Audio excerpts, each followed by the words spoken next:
ایک بار پھر آپ کو پروگرام میں خوش آمدید کہیں گے۔ زمین اور کنسٹرکشن کی ہائی کاسٹ اور عوام کی کمزور قوت خرید نے لاکھوں پاکستانیوں کے لیے اپنا گھر خریدنا ناممکن بنا دیا ہے۔ مہنگی جائیداد، بلند مورگیج شرح اور رہائشی یونٹس کی شدید قلت کے باعث گھریلو رہائش کی استطاعت میں واضح کمی کی وجہ سے پاکستان کا ہاؤسنگ افورڈیبلٹی انڈیکس 0.5 سے گھٹ کر اب 0.4 پر آ گیا ہے۔ پاکستان اس انڈیکس میں اپنے ہمسائے ممالک سے پیچھے ہے کیونکہ بنگلہ دیش کا انڈیکس 0.7 اور بھارت کا 0.8 ہے۔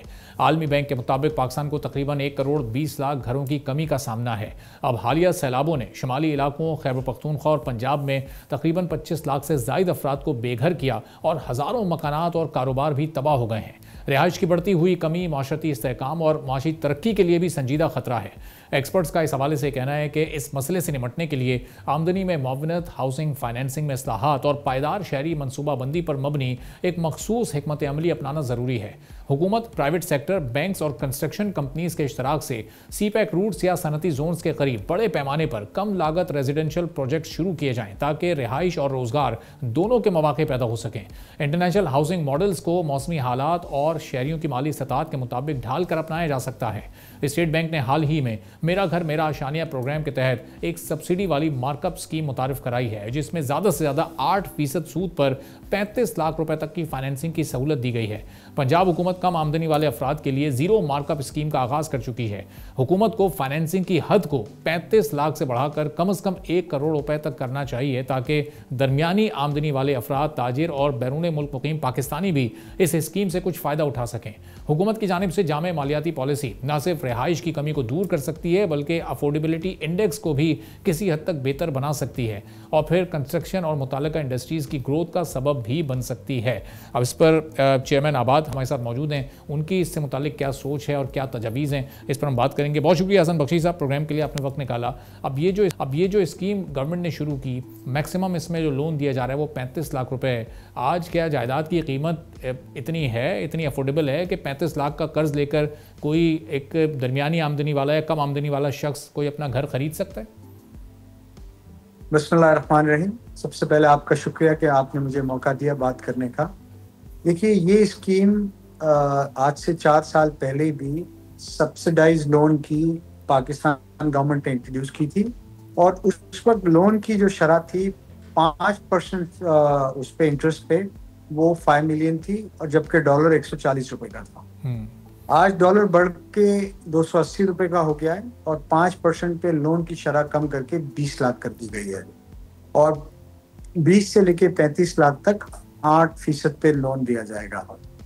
میں سمجھتا ہوں کہ کسی بھی پاکستان میں اربن ایریاز میں مکان لینے کے لیے یہ ناکافی لون ہے۔ اگر گورنمنٹ چاہتی ہے کہ فرسٹ ٹائم ہوم بائر کو پاکستان میں انکریج کرے، سپورٹ کرے، تو ان کو اس لون کی کم از کم وہ ہونی چاہیے لمٹ 10 ملین تک کرنی چاہیے، جس پہ شرح سود 5% ہو اور وہ بھی اسلامک فائنانس کے حساب سے ہو، کیونکہ یہ ہمارے یہاں بہت سارے لوگ چاہتے ہیں کہ وہ سود کے لفظ میں نہیں گھریں، جو اسلامک طریقہ ہے اس طرح سے ہونی چاہیے۔ دیکھیے، اس میں گورنمنٹ کا کوئی نقصان نہیں ہے۔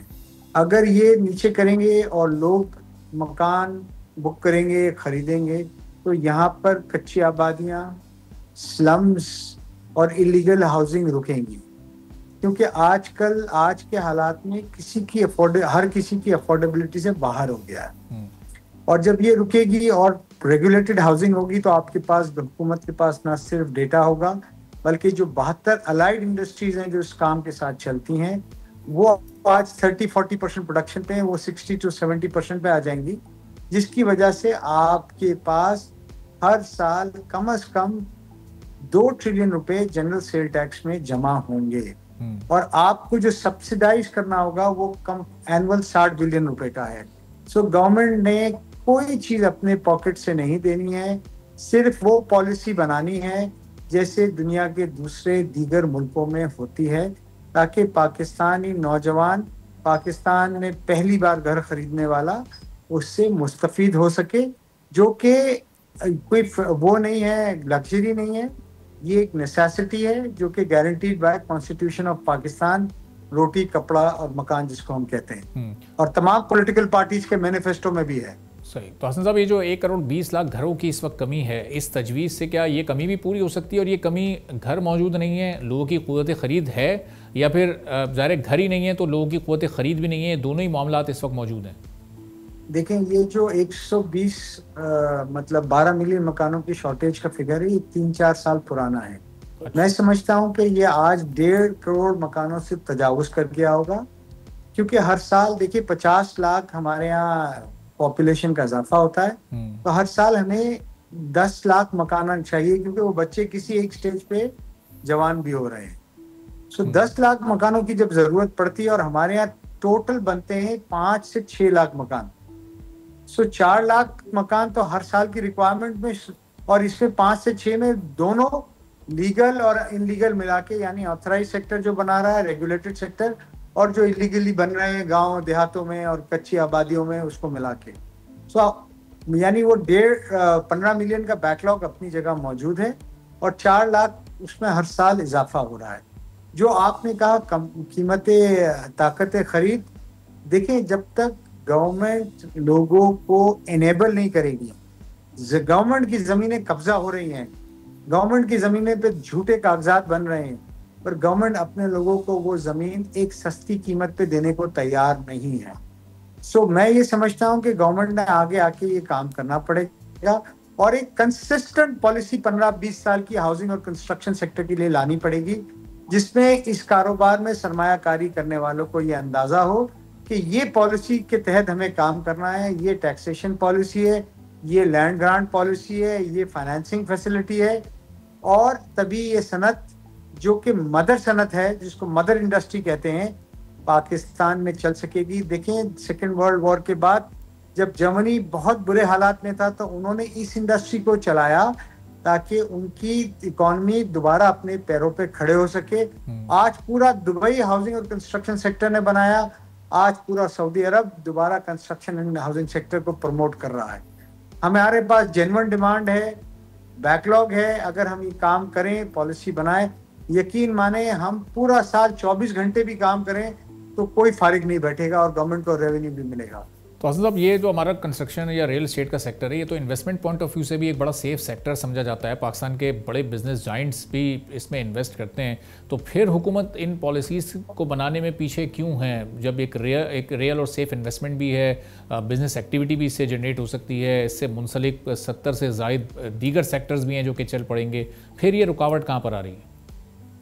دیکھیے، حالیہ جب کووڈ آیا تھا دنیا میں، پاکستان میں بھی آیا، اس وقت سٹنگ گورنمنٹ نے پروموٹ کیا ہاؤسنگ اور کنسٹرکشن انڈسٹری کو، جس کی وجہ سے آپ کا جی ڈی پی ٹچ ہوا 5% سے اور اس سے اوپر.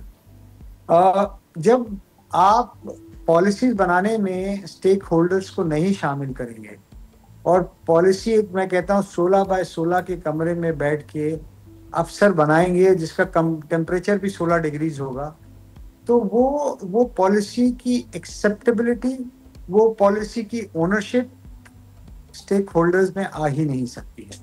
اس لیے میں گورنمنٹ کو کہتا ہوں، اور آپ کے چینل کے توسط سے پرائم منسٹر کو بھی ریکویسٹ کرتا ہوں کہ برائے مہربانی اسٹیک ہولڈرز کو ملائیں، آپ اپنا بھی تھنک ٹینک ڈالیں، اور ایک ٹائم لائن میں پالیسی بنائیں. جس طرح ابھی انہوں نے ایک پرائم منسٹر ٹاسک فورس بنائی تھی، میں بھی تھا اس میں، اور ہم نے یونینیمسلی 2-4 چیزیں طے کی، اور جب وہ پالیسی بن کے آئی تو اس پہ عمل درآمد نہیں ہوا. سو میں سمجھتا ہوں highest authority like prime minister of Pakistan کو اس کی اونرشپ لینی پڑے گی، چیف فیلڈ صاحب کو اس کی اونرشپ لینی پڑے گی، تاکہ اس سے 10 ملین لوگوں کا روزگار آتا ہے. اس انڈسٹری سے 72 انڈسٹریز چلتی ہیں، ہر پاکستانی کو گھر ملنے کا مواقع ملتے ہیں، ویلتھ کریشن ہوتی ہے، ٹیکس کلیکشن ہوتی ہے، ڈیٹا کلیکشن ہوتی ہے، اور ایکسپیٹریٹ پاکستانی جو ریمیٹنس بھیجتے ہیں 50% سے زیادہ اس میں انویسٹ ہوتا ہے. So it's an all one one position, جہاں زمین بھی پاکستانی، کام کرنے والا بھی پاکستانی، جو وہاں پر سریا سیمنٹ ٹائلز لگتے ہیں وہ بھی پاکستانی. سو ہمیں اس انڈسٹری کو بڑھانا چاہیے اور سنجیدگی سے بڑھانا چاہیے. ٹھیک ہے، بہت بہت شکریہ حسن بخشی صاحب، چیئرمین آباد. ہماری گفتگو آپ نے سنی.